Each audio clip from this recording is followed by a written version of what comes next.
అందరికీ నమస్తే. నేను మీ anchor Soni Patel. Welcome to Suman TV Karimnagar. ఈరోజు మనతో పాటు ఉన్నారు జనరల్ ఫిజిషియన్ డాక్టర్ సందీప్ గంప గారు. ఈరోజు మన టాపిక్ వచ్చేసి గుండెపోటుకు సంబంధించిన సలహాలు, సూచనలు సార్ ద్వారా తెలుసుకుందాం. అత్యాధునికమైన టెక్నాలజీతో ఫెర్టిలిటీ ట్రీట్మెంట్ అందిస్తోంది మెడిసి ఐవీఎఫ్. సార్ నమస్తే, బాగున్నారా? హార్ట్ స్ట్రోక్ అంటే ఏంటి sir? Actually madam, heart stroke అనేది ఉండదు. జనరల్ గా స్ట్రోక్ అన్న పదం మనం బ్రెయిన్ కి సంబంధించి వాడతాం. హార్ట్ కి సంబంధించి మనం హార్ట్ అటాక్ గానీ, యాంజైనా గానీ ఇలాంటి పదాలు వాడతాం. ఈ హార్ట్ అటాక్ గానీ, యాంజైనా గానీ అంటే ఏంటంటే మన బాడీకు బాడీ పార్ట్స్ కి రక్తం గుండె సప్లై ఇస్తుంది రక్తనాళాల ద్వారా. అట్లనే మన గుండె పని చేయడానికి కూడా, గుండెకి ఆక్సిజన్ అందడానికి, పోషకాలు అందడానికి కూడా గుండెకి కూడా రక్త ప్రసరణ జరగాలి. దాన్ని మనం కొరోనరీ ఆర్టరీస్ అని అంటాం అనమాట, ఆ రక్తనాళాన్ని. ఈ రక్తనాళాల్లో ఎప్పుడైతే కొవ్వు పేరుకుపోవడం వల్ల కానీ, లేకపోతే వేరే ఇతర కారణాల ద్వారా కానీ ఆక్సిజన్ కానీ, పోషకాలు కానీ హార్ట్ కి అందకపోతే అప్పుడు దాన్ని మనం యాంజైనా కానీ, హార్ట్ అటాక్ అన్న పదాలు వాడతాం. హార్ట్ అటాక్ వస్తుందని ఎలా గుర్తించాలి సార్? అంటే వాటి లక్షణాలు ఏంటి? ఓకే, అందరికి తెలిసింది మోస్ట్ కామన్ చెస్ట్ పెయిన్, ఛాతి నొప్పి వస్తుంది.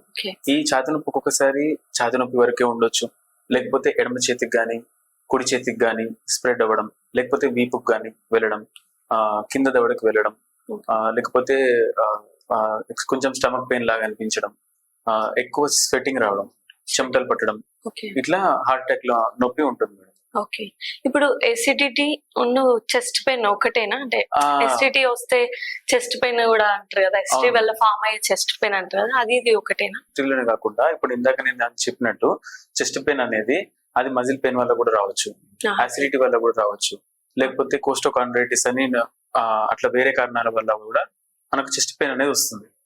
సో దానికి దీనికి మనం డిఫరెన్స్ తెలుసుకోవాలి అని అంటే మనకు ఇంకేం లక్షణాలు చెప్తున్నాడు పేషెంట్ అనేది చూడాలి. ఇప్పుడు అసిడిటీ ద్వారా వచ్చే నొప్పికి జనరల్ గా అది మంట లాగా ఉంటుంది, అండ్ అసిడిటీ పేగులు లాగా వస్తుంది. అదే హార్ట్ పెయిన్ వచ్చే నొప్పి మనకు బరువు పెట్టినట్టు, లేకపోతే పిసికేసినట్టు ఈ ఏరియా అంతా స్ప్రెడ్ అవుతుంది నొప్పి, చెస్ట్ కి సంబంధించి. దానితో మనకు విపరీతంగా చెమటలు పెట్టడం కానీ, లేకపోతే మనకు నడిచినప్పుడు చెస్ట్ పెయిన్ పెరగడం, మళ్ళీ రెస్ట్ తీసుకున్నప్పుడు చెస్ట్ పెయిన్ తగ్గడం, ఇట్లాంటి లక్షణాలు ఉంటే మనకి ఎక్కువ హార్ట్ అటాక్ లాగా అనిపిస్తుంది. అలా కాకుండా వీళ్ళు మంటలాగా ఉంది అని అంటే అప్పుడు మనం అసిడిటీనా లేకపోతే మజిల్ పెయినా ఇలాంటి వేరే కారణాలు అయి ఉండొచ్చు అని అనుకుంటాం. దానికి ఏమైనా టెస్ట్లు ఉంటాయా? చెస్ట్ పెయిన్ వచ్చినప్పుడు ఒకసారి మనము హాస్పిటల్ కి వచ్చినప్పుడు పేషెంట్ చెప్పిన దాన్ని బట్టి మనకు ఇది మజిల్ పెయినా, లేకపోతే అసిడిటీ పెయినా, లేకపోతే హార్ట్ అటాకా, ఇది తెలుసుకోవడానికి మనం ఈసీజీ ఫస్ట్ టెస్ట్ చేస్తాం మేడం. ఓకేనా? ఈసీజీలో మనకు కొన్ని చేంజెస్ ఉంటాయి, అంటే ఇది హార్ట్ అటాకా కాదా అని చెప్పడానికి మనకు ఈసీజీలో తెలుస్తుంది. ఒకవేళ పేషెంట్ చెప్పింది కొంచెం హార్ట్ అటాక్ లాగా అనిపించింది మాకు, అండ్ ఈసీజీలో కూడా కొన్ని చేంజెస్ అనిపించినప్పుడు మనము ఇంకా బ్లడ్ టెస్ట్లు అండ్ 2D ఈకో పరీక్షలు కూడా చేస్తాం మేడం. ఓకే, అంటే ఈసీజీలో పూర్తిగా తెలిసిపోతుందా అంటే హార్ట్ అటాక్? అంటే ఈసీజీలో ఒక్కొక్కసారి క్లియర్ గా ఇది హార్ట్ అటాక్ అని చెప్పడానికి ఉంటుంది మేడం. కొన్ని సందర్భాల్లో ఈసీజీలో మనకు 100% చెప్పలేము. అప్పుడు మనం బ్లడ్ టెస్ట్ కానీ, బ్లడ్ టెస్ట్ అంటే troponin I, cardiac troponin I, cardiac troponin tea, ఇట్లా కొన్ని టెస్ట్లు ఉంటాయి మేడం. ఆ బ్లడ్ టెస్ట్ ద్వారా గానీ, లేకపోతే 2D ఈకో పరీక్ష ద్వారా గానీ తెలుసుకోవచ్చు. ఈసీజీ బెటరా సార్, 2D ఈకో బెటరా? అంటే ఈ హార్ట్ అటాక్ సంబంధించినంత వరకు కొన్ని విషయాలు మనకు ఈసీజీలో తెలుస్తాయి, కొన్ని విషయాలు 2D ఈకోలో తెలుస్తాయి. ఇది బెటర్ అది బెటర్ అని చెప్పలేము మేడం, ఎందుకంటే ఒక్కొక్కసారి మనకు 2D ఈకోలో హార్ట్ అటాక్ డిటెక్ట్ అవుతుంది. హార్ట్ అటాక్ కాకుండా వేరే గుండె ప్రాబ్లమ్స్ వల్ల చెస్ట్ పెయిన్ వచ్చినా అవి కూడా 2D ఈకోలో తెలుస్తాయి. అదే ఈసీజీలో కూడా ఇంకా 2D ఈకోలో చేంజెస్ రాకముందే ఈసీజీలో చేంజెస్ వచ్చే కండిషన్స్ ఉంటాయి అన్నమాట. ఈసీజీ చేసినాక 2D ఈకో కూడా చేయడం కంపల్సరీ?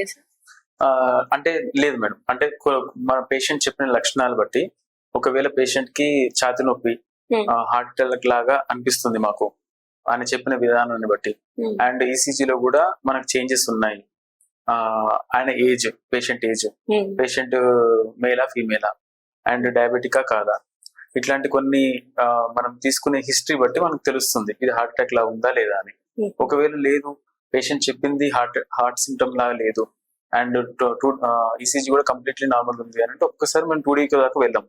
ఎప్పుడైతే చెప్పిన దాంట్లో డౌట్ ఉన్నా లేకపోతే ఈసీజీలో డౌట్ ఉన్నా అప్పుడు మనం ఈ రక్త పరీక్షలకు కానీ 2D ఈకో పరీక్షలకు కానీ వెళ్తాం మేడం. హార్ట్ అటాక్ అసలు ఎందుకు వస్తుంది, ఎవరికి వస్తుంది?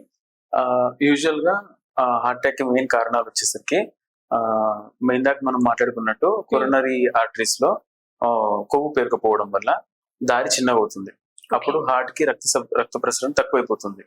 ఈ కొవ్వు పేరుకుపోవడానికి కామన్ ఉండే కారణాలు వచ్చేసరికి మనకు డయాబెటీస్ వల్ల వస్తుంది, లేకపోతే బీపీ వల్ల, హైపర్ టెన్షన్ అంటాం కదా, స్మోకింగ్ చేయడం వల్ల, లేకపోతే ఏజ్ పెరగడం వల్ల. జనరల్ గా మేల్స్ వరకు అయితే మనం 45 years కంటే ఎక్కువ ఉన్న వాళ్ళకి కామన్ గా చూస్తుంటాం. అదే ఫీమేల్స్ లో వచ్చేసరికి 55 years కంటే ఎక్కువ ఉన్న వాళ్ళలో కామన్ గా చూస్తుంటాము. అండ్ వెయిట్ ఎక్కువ ఉండడం వల్ల, ఒబెసిటీ అంటాం కదా, అండ్ కొందరికి కిడ్నీ ప్రాబ్లం ఉంటది. ఈ కిడ్నీ ప్రాబ్లమ్స్ వల్ల, వీటన్ని వల్ల మనకి ఏమైతుందంటే ఈ రక్తనాళాల్లో కొవ్వు పేరుకుపోతుంది. దానివల్ల హార్ట్ కి బ్లడ్ సప్లై తక్కువైపోయి హార్ట్ అటాక్ వచ్చే ప్రమాదం ఉంటుంది. ఓకే, మీరు అన్నట్టు 45 ఏజ్ వాళ్ళకి హార్ట్ అటాక్ వస్తుంది అన్నారు. ఓకే, ఇప్పుడు టీనేజ్ వాళ్ళకి కూడా హార్ట్ అటాక్ అవుతుంది కదా, అంటే లైక్ 20 years ఇంకా బిలో వాళ్ళకి కూడా అప్పుడప్పుడు చిన్న పిల్లలకి వస్తుంది అని అంటారు. అసలు ఎందుకు వస్తుంది వాళ్ళకి, టీనేజ్ వాళ్ళకి ఎందుకు వస్తుంది? ఈ మధ్య మనం రీసెంట్ గా టీవీలో చూస్తున్నాం, 20 years 30 years వాళ్ళకి కూడా హార్ట్ అటాక్ వస్తుంది అని చూస్తున్నాం అన్నట్టు. ఇందాక మనం హార్ట్ అటాక్ కి ఏవైతే కారణాలు తెలుసుకున్నామో జనరల్ గా అవే కారణాలు ఈ ఏజ్ గ్రూప్ వాళ్ళకి కూడా ఉంటుంది మేడం. ఫర్ ఎగ్జాంపుల్ వాళ్ళకి షుగర్ ఉండొచ్చు, బ్లడ్ ప్రెషర్ ఉండొచ్చు, లేకపోతే వెయిట్ ఎక్కువ ఉండడం, ఎక్కువ కూర్చొని చేసే పనులు అంటే సెడెంటరీ లైఫ్ స్టైల్ అంటాం అనమాట.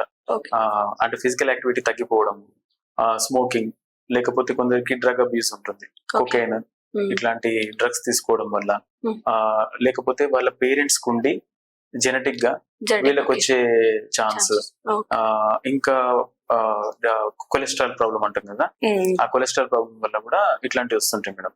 ఇప్పుడు రీసెంట్ గా మనం చూస్తుంది ఏంటంటే కొలెస్ట్రాల్ లో మనకు ఎల్పిఏ అని కొలెస్ట్రాల్ ఉంటుంది, లైపోప్రోటీన్ ఏ, అది గానీ లేకపోతే హోమోసిస్టిన్ లెవెల్స్ పెరగడం గానీ, ఇవి కూడా హార్ట్ అటాక్ కి యంగ్ ఏజ్ లో హార్ట్ అటాక్ కి రావడానికి కారణాలుగా తెలుస్తుంది మేడం. ఓకే, అంటే ఇప్పుడు 20 years వరకు అంటే ఇప్పుడు చెప్పారు టీనేజ్ వాళ్ళకి, 20 years బిలో చిన్న పిల్లలకు కూడా వస్తుంది కదా, అది రేర్ మేడం. అది యూజువల్ గా మనకు కంజెంటల్ డిసీజెస్ అని ఉంటాయి, కవాసాకి డిసీజ్ అని, లేకపోతే పల్మనరీ ఆర్టరీ నుంచి వెళ్ళి కొరోనరీ ఆర్టరీస్ రావడం, ఇట్లాంటి కండిషన్స్ లో వస్తాయి.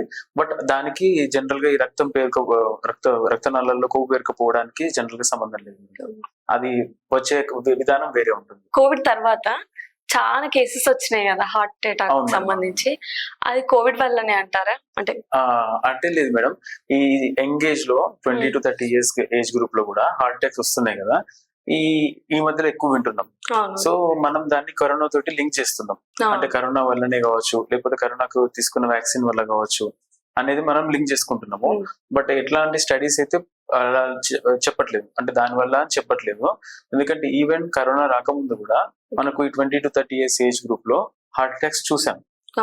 సో కరోనా వల్ల అని ఖచ్చితంగా చెప్పలేము. కానీ కరోనాలో మనం ఏం చూసామంటే రక్తం గడ్డగట్టుకుపోవడం కానీ, లేకపోతే హార్ట్ మజిల్ అని ఉంటుంది, మయోకార్డైటిస్ అని, దాంట్లో వాపు రావడం కానీ ఇట్లాంటివి చూసాము.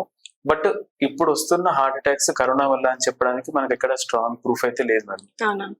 అంటే మీరు అన్నట్టు కోవిడ్ కి హార్ట్ అటాక్ సంబంధం ఏం లేదు అంటారా? అంటే ఇట్స్ స్టిల్ రీసెర్చ్, లేదు అని చెప్పలేము, ఉందని కూడా కన్ఫర్మ్ గా చెప్పలేము. హార్ట్ అటాక్ తో హాస్పిటల్ కి వస్తారు కదా సార్ ఎర్లీగా, అప్పుడు ఏదో ఇంజెక్షన్ వేస్తారంట, అది నిజమేనా? లేదు మేడం, అంటే హార్ట్ అటాక్ తో ఎప్పుడైతే వస్తారో ఫస్ట్ మనం వాళ్ళు చెప్పేది విని తర్వాత మనం ఈసీజీ చేస్తాం. ఆ ఈసీజీలో మనకు సివియర్ హార్ట్ అటాక్ లాగా అనిపించింది అనుకోండి, దాన్ని స్టెమీ అని అంటాం. ఒకవేళ అలాంటి ఉంటే అప్పుడు మనము ఈ ఇంజెక్షన్ ని యూజ్ చేస్తాం అనమాట. దాన్ని టీపీఏ ఇంజెక్షన్ అని అంటాం. థ్రాంబోలైసిస్ చేస్తాము. అంటే ఏమైతుంది అంటే ఇందులో ఏదైతే రక్తనాళాల్లో రక్తం గడ్డగట్టుకుపోయి హార్ట్ కి బ్లడ్ సప్లై అయిపోతుందో, ఆ రక్తం గడ్డగట్టుకున్న దాన్ని మనం కరిగిస్తాం అనమాట ఇంజెక్షన్ తో. బట్ ఇది అంత సేఫ్ కాదు. అంటే దీని వల్ల వేరే చోట్లలో కూడా బ్లీడింగ్ అయ్యే ఛాన్స్ ఉంటుంది.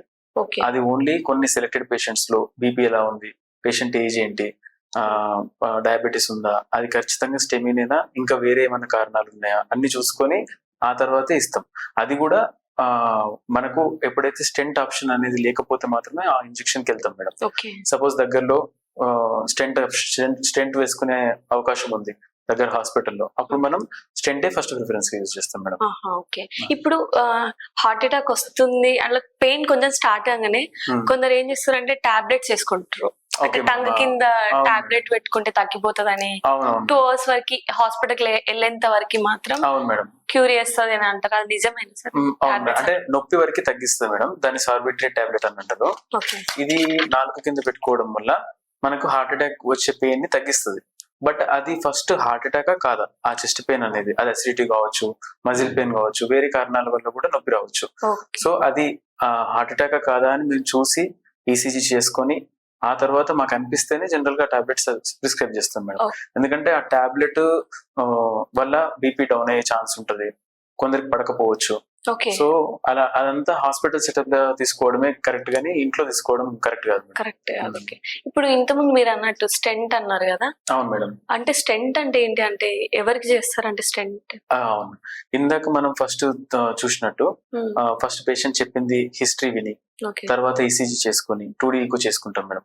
ఇందులో మనకు హార్ట్ అటాక్ లాగా అనిపిస్తుంది అని వచ్చినప్పుడు మనం యాంజియోగ్రామ్ కి వెళ్తాం మేడం.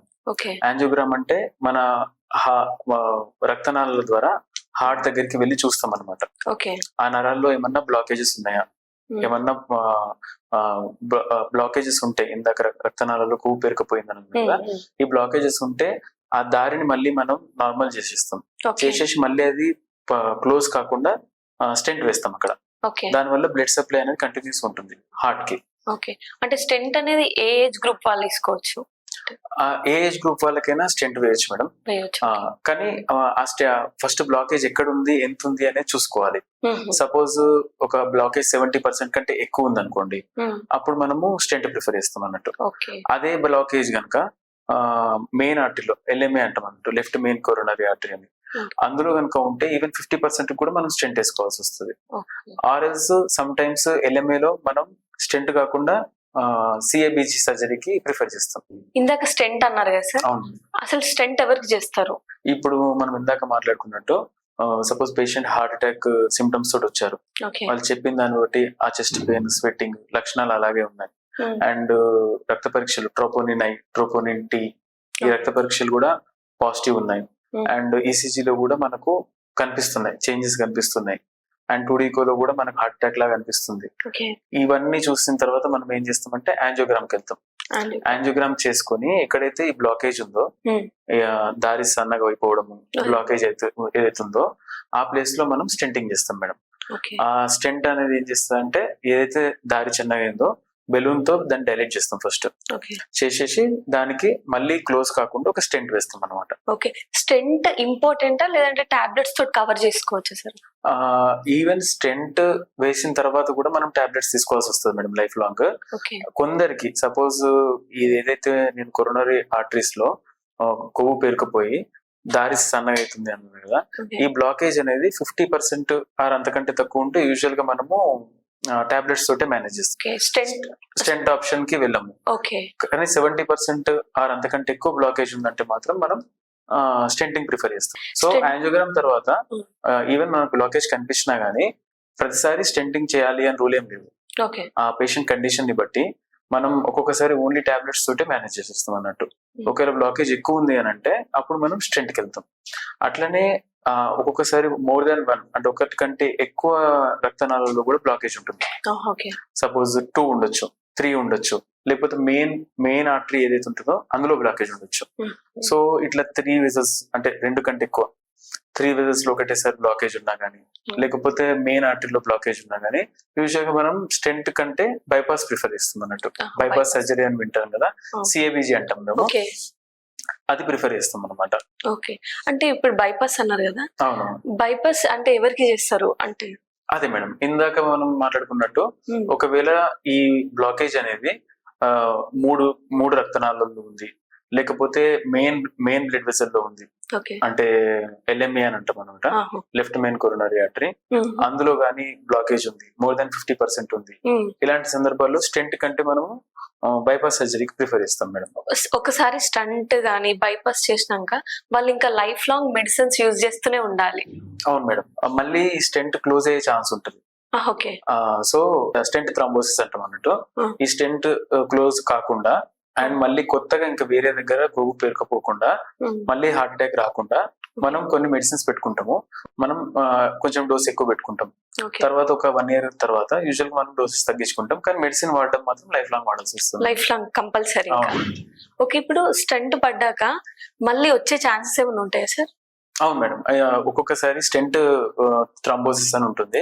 అంటే ఆ స్టెంట్ మళ్ళీ మూసుకుపోవడం జరుగుతుంది. అంటే మెడిసిన్ సరిగ్గా వాడకపోయినా, లేకపోతే ఏదైతే మనం ఫస్ట్ మాట్లాడుకున్నామో షుగర్ గానీ, బీపీ గానీ, స్మోకింగ్ గానీ, ఈ షుగర్ బీపీని కంట్రోల్లో పెట్టుకోవాలి, స్మోకింగ్ అవాయిడ్ చేయాలి, అండ్ మెడిసిన్ సరిగ్గా వాడాలి. ఇవి చేయకపోతే మళ్ళీ కొత్త ప్లేస్ లో బ్లాకేజ్ రావచ్చు, లేకపోతే ఆ స్టెంట్ ఉన్న దగ్గర కూడా బ్లాకేజ్ రావచ్చు. సో ఒకసారి హార్ట్ అటాక్ వస్తే మళ్ళీ రాదు, ఒకసారి స్టెంట్ వేసేసినాక మళ్ళీ హార్ట్ అటాక్ రాదు అనేది ఉండదు మేడం. ఈ మనం పెట్టే మెడిసిన్స్ రాకుండా కాపాడుతుంది, మళ్ళీ వచ్చే ఛాన్స్ ఉంటుంది. సో అందుకే మనం ఈ షుగర్ కంట్రోలింగ్ కానీ, బీపీ కంట్రోల్ చేసుకోవడం కానీ, ఇవన్నీ జాగ్రత్తలు తీసుకోవాలి. సార్, వన్ స్టంట్ చేసినాక వాళ్ళ డైలీ వర్క్స్ వాళ్ళు చేసుకోవచ్చా? అంటే వాళ్ళకి వర్క్స్ ఉంటాయి కదా, అంటే జాబ్ అట్లా వాళ్ళు చేసుకోవచ్చా? వాళ్ళు చేసుకోవచ్చు మేడం. అంటే రొటీన్ యాక్టివిటీ స్టార్ట్ అవుతుంది, కానీ హెవీ ఎక్సర్సైజ్ చేయడం కానీ, పరిగెత్తడం కానీ, వీటిని మనం అవాయిడ్ చేస్తాం అన్నట్టు. అది కూడా మనం ఏం చేస్తామనంటే కంప్లీట్ రెస్ట్ తీసుకోండి అని కూడా కాకుండా మనం స్లోగా వాళ్ళ యాక్టివిటీస్ ని పెంచుతాం అనమాట. ఈ రోజు కొంచెం సేపు నడుస్తారు, రేపు కొంచెం ఎక్కువ సేపు నడమంటారు. ఒకవేళ వాళ్ళకి నడుస్తున్నప్పుడు కానీ, పని చేస్తున్నప్పుడు కానీ దమ్ము కానీ, మళ్ళీ ఛాతీ నొప్పి కానీ వస్తుంది అని అంటే మమ్మల్ని డాక్టర్ ని కన్సల్ట్ అవ్వమని చెప్తాము. లేదు మంచిగానే టాలరేట్ చేస్తున్నారు అని అంటే యూజువల్ గా మనం ఫిజికల్ యాక్టివిటీని కంటిన్యూ చేయమని చెప్తాం మేడం. యూట్యూబ్ లో, వాట్సాప్ లో చూపించినట్టు ఇప్పుడు హార్ట్ అటాక్ రాగానే ఈ 4 tablets వేసుకోండి అంటారు కదా, అది ఎంతవరకు నిజం సార్? అవును మేడం, నేను కూడా చూసాను. అందులో వాళ్ళు ఏం చెప్తారంటే ఎకోస్ప్రిన్, క్లోపిడాగ్రిల్, అటర్వాస్టాటిన్, సార్బిట్రేట్, ఈ 4 tablets తీసుకోండి అని చెప్తారు. కానీ అది కరెక్ట్ కాదు మేడం. అంటే వాళ్ళు హాస్పిటల్ కి వచ్చి ఒకవేళ వాళ్ళకి వచ్చిన ఛాతీ నొప్పి నిజంగానే హార్ట్ అటాక్ అండ్ ఈసీజీ చేసి చూసుకోవడం, ఇందాక నేను చెప్పిన టెస్ట్ చేసి చూసుకోవడం, ఆ తర్వాత ఒకవేళ నిజంగానే హార్ట్ అటాక్ అనిపిస్తే మీరు చెప్పిన 4 tablets మేము ఇస్తాం. కానీ అంతేగాని వాళ్ళకి కొంచెం లక్షణాలు అనిపిస్తున్నాయి, ఇది హార్ట్ అటాక్ లా ఉంది అని చెప్పేసి ఆ 4 tablets ఇంటి దగ్గర తీసుకోవడం మాత్రం అస్సలు సేఫ్ కాదు మేడం. సేఫ్ కాదు. ఓకే, ఇప్పుడు ఏ లక్షణం కూడా లేవు వాళ్ళకి, వాళ్ళు హాస్పిటల్ కి వస్తే ఏమైనా టెస్ట్లు ఉంటాయి? అంటే ఇన్ కేస్ నాకు ఫ్యూచర్ లో వస్తది అన్న ఫీల్ తోటి కొందరు ఉంటారు, వస్తదేమో అని భయంతో, వాళ్ళ అట్లాంటి వాళ్ళకి ఏమైనా టెస్ట్లు ఉన్నాయా సార్? ఎవరైతే పేషెంట్స్ వస్తారో అట్లా మేము వాళ్ళకి ఇందాక మనం మాట్లాడుకున్నట్టు ఏమన్నా తెలియకుండా వాళ్ళకి షుగర్ ఉందా, థైరాయిడ్ డిసీజ్ ఉందా, లేకపోతే కిడ్నీ ప్రాబ్లం ఉందా, లేకపోతే వాళ్ళ లైఫ్ స్టైల్ ఎలా ఉంది, ఎక్కువసేపు కూర్చొని చేసే పని ఉందా, ఫిజికల్ యాక్టివిటీ ఉందా, వెయిట్ ఎక్కువ ఉన్నారా, ఒబెసిటీ ఉందా, ఇలాంటి ఫస్ట్ ఈ విషయాల గురించి మనం ఎంక్వైరీ చేస్తాం మేడం. ఫ్యామిలీలో ఎవరికైనా హార్ట్ అటాక్ ప్రాబ్లం ఉందా, లేకపోతే వాళ్ళ కొలెస్ట్రాల్ లెవెల్స్ ఎలా ఉన్నాయి, ఇవన్నీ ఫస్ట్ టెస్ట్ చేసుకొని చూసుకుంటాం మేడం. ఒకవేళ వాళ్ళకి కొత్తగా మా దగ్గర కొలెస్ట్రాల్ ఎక్కువ ఉంది ఉండాల్సిన దానికంటే, లేదు షుగర్ తెలిసింది, ఇట్లాంటివి ఏమైనా ఉన్నాయనుకోండి, వాటికి మనం ట్రీట్మెంట్ ఇస్తాం. సో ఫ్యూచర్ లో హార్ట్ అటాక్ రాకుండా రిస్క్ తగ్గిస్తాం అనమాట. ఏదైనా పర్టికులర్ టెస్ట్ ఉందా అంటే ఇవి కాకుండా, ఈ రొటీన్ రిస్క్ ఫ్యాక్టర్స్ కాకుండా ముందే గుర్తించడానికి టెస్ట్ ఉందా అంటే ఉంటది మేడం. మనము టీఎంటీ అని ఉంటది. టీఎంటీ అంటే ట్రెడ్మిల్ టెస్ట్ అని ఉంటది మేడం. అంటే పేషెంట్ మన దగ్గరికి రొటీన్ గా ఈసీజీ చేసుకోవడానికి వస్తారు కదా, అట్లా కాకుండా పేషెంట్ ని ట్రెడ్మిల్ మీద పరిగెత్తిస్తాం మేడం. పరిగెత్తించినప్పుడు దాన్ని స్ట్రెస్ అంటాం. అట్లా ఆ స్ట్రెస్ లో ఈసీజీ ఎలా ఉందో చూస్తాం అనమాట. అంటే నార్మల్ గా రెస్ట్ లో ఉన్నప్పుడు ఈసీజీ నార్మల్ ఉండొచ్చు, కానీ పేషెంట్ పరిగెడుతున్నప్పుడు ఈసీజీ లో చేంజెస్ కనిపించవచ్చు, హార్ట్ అటాక్ లాంటిది కనిపించవచ్చు. సో అందుకే మా పర్యవేక్షణలో, అంటే కార్డియాలజిస్ట్ పర్యవేక్షణలో మనము టీఎంటీ చేస్తాం అనమాట. ఆయన పరిగెడుతున్నప్పుడు ఈసీజీలో ప్రాబ్లం వచ్చింది, చేంజెస్ వచ్చినాయి అని అంటే మనం ఎర్లీగా మా హార్ట్ అటాక్ ని డిటెక్ట్ చేసినట్టు అవుతుంది మేడం. సో అలాంటి పేషెంట్స్ కి మనం మళ్ళీ సేమ్ యాంజియోగ్రామ్ చేసుకొని ఏమైనా బ్లాకేజెస్ ఉన్నాయా కన్ఫర్మ్ చేసుకుంటాం. ఒకవేళ బ్లాకేజెస్ ఎక్కువ ఉన్నాయి అని అంటే, మోర్ దెన్ 70% ఉంది అని అంటే, అప్పుడు స్టెంటింగ్ ఆప్షన్ వాళ్ళకి ఇస్తాం. లేదు లెస్ దాన్ 50% ఉంది అని అంటే మనం టాబ్లెట్స్ ఆప్షన్ ఇస్తాం. లేదు అసలు బ్లాకేజీ లేదు అని అంటే ఓకే, ఇట్స్ గుడ్. అంటే ఒక్కొక్కసారి ఈ ట్రెడ్మిల్ టెస్ట్ లో మనకు చేంజెస్ కనిపించి పేషెంట్ బాగానే ఉండొచ్చు, పేషెంట్ కి యాంజియోగ్రామ్ బాగానే ఉండొచ్చు. సో అలాంటి సందర్భాల్లో మనం ఎలాంటి మెడిసిన్స్ కూడా ఇవ్వము. టీఎంటీ అంటే పరిగెత్తాలన్నారు కదా సార్, ఇప్పుడు ఓల్డ్ ఏజ్ వాళ్ళు ఉంటారు పెద్దవాళ్ళు, మరి వాళ్ళ పరిస్థితి ఏంటి? అంటే వాక్ చేయాలన్నారు కదా. అవునవును. సో యూజువల్ గా ఓల్డ్ ఏజ్ లో మనకు కీళ్ళ నొప్పులు కానీ, లేకపోతే వేరే ఏదో కారణాల వల్ల వాళ్ళు టీఎంటీ చేసుకోలేకపోతున్నారు అనుకోండి, అంటే ట్రెడ్మిల్ మీద పరిగెత్తలేకపోతున్నారు అనుకోండి, అప్పుడు మనము దానికి ఆల్టర్నేట్ ఉంటుంది మేడం. ఒక మెడిసిన్ ఇస్తాము, ఇంజెక్షన్ ఇస్తాము, డోబిటమిన్ అని. ఆ ఇంజెక్షన్ ద్వారా స్ట్రెస్ క్రియేట్ చేస్తాం అనమాట. ఓకే చేసి ఆ టైంలో పేషెంట్ ఈసీజీ ఎలా ఉంది, ఓకే ఆ టైంలో పేషెంట్ ఈకో ఎలా ఉంది అవి చెక్ చేస్తాం అనమాట.